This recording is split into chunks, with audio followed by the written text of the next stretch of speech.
एक बार की बात है, सभी प्रकार के प्राणियों से भरे एक रहस्यमयी जंगल में सेलेस्टिया नाम की एक सुंदर और शक्तिशाली परी रहती थी। वह पूरे देश में जंगल के संरक्षक के रूप में जानी जाती थी, जो उसे घर कहने वाले सभी प्राणियों के बीच संतुलन और सामंजस्य बनाए रखने के लिए जिम्मेदार थी। एक दिन जंगल से गुजरते हुए सेलेस्टिया को लिली नाम की एक खोई हुई युवा लड़की मिली। गलती से जंगल में भटक जाने के कारण लड़की भयभीत और अकेली थी। सेलेस्टिया ने लड़की पर दया की और उसे मानव दुनिया में वापस जाने का रास्ता खोजने में मदद करने का फैसला किया। लेकिन जब वे चल रहे थे, वे अचानक दुष्ट प्राणियों के एक समूह द्वारा घात लगाए बैठे थे, जो सेलेस्टिया पर कब्जा करना चाहते थे और अपने स्वयं के स्वार्थी उद्देश्यों के लिए उसकी शक्तियों का उपयोग करना चाहते थे।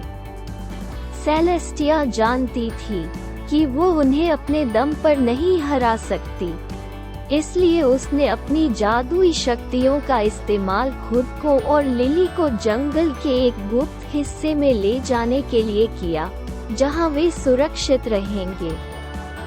जब वे एक छोटे से समाशोधन में विश्राम कर रहे थे, सेलेस्टिया ने लिली को समझाया कि वो जादुई शक्तियों वाली एक परी थी।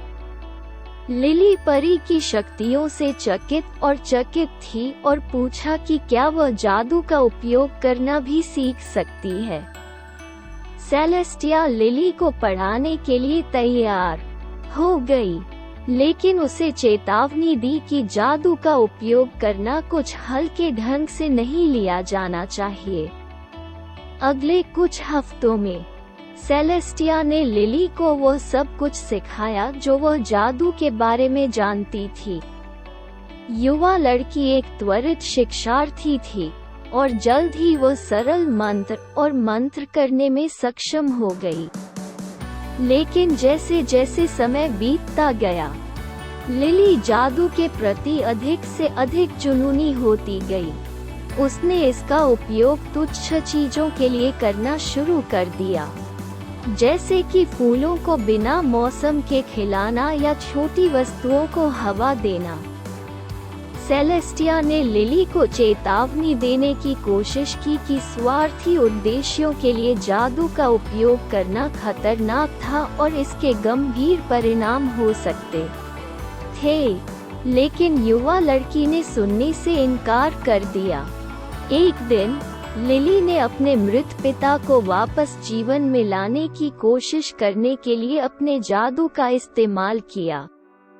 जादू बुरी तरह से गलत हो गया और उसके पिता को वापस लाने के बजाय इसने एक शक्तिशाली और द्वेषपूर्ण आत्मा को फैलाया, जिसने पूरे जंगल को नष्ट करने की धमकी दी। सेलेस्टिया जानती थी कि बहुत देर होने से पहले उसे आत्मा को रोकने के लिए जल्दी से कार्य करना होगा। उसने आत्मा को हराने में मदद करने के लिए जंगल के सभी प्राणियों को बुलाने के लिए अपने जादू का इस्तेमाल किया। अपनी संयुक्त शक्ति के साथ वे आत्मा को अंडरवर्ल्ड में वापस लाने और जंगल में संतुलन बहाल करने में सक्षम थे। जो कुछ हुआ उससे लिली तबाह हो गई और उसे अपने तरीके की गलती का एहसास हुआ। उसने सेलेस्टिया से माफी मांगी और उस दिन से अच्छे के लिए अपने जादू का इस्तेमाल करने का वादा किया। सेलेस्टिया ने उसे माफ कर दिया और उसे जादू के जिम्मेदार उपयोग के बारे में सिखाना जारी रखा और दोनों तेजी से दोस्त बन गए। और इसलिए सेलेस्टिया के मार्गदर्शन के साथ लिली ने अच्छे के लिए जादू की शक्ति का उपयोग करना सीखा। जंगल के प्राणियों की रक्षा और देखभाल के लिए इसका उपयोग करके वह प्यार करने लगी थी। आने वाले कई वर्षों तक दोनों दोस्त सद्भाव में रहते थे, अपने जादू को साझा करते थे और पूरे रहस्यमय जंगल में आनंद फैलाते थे।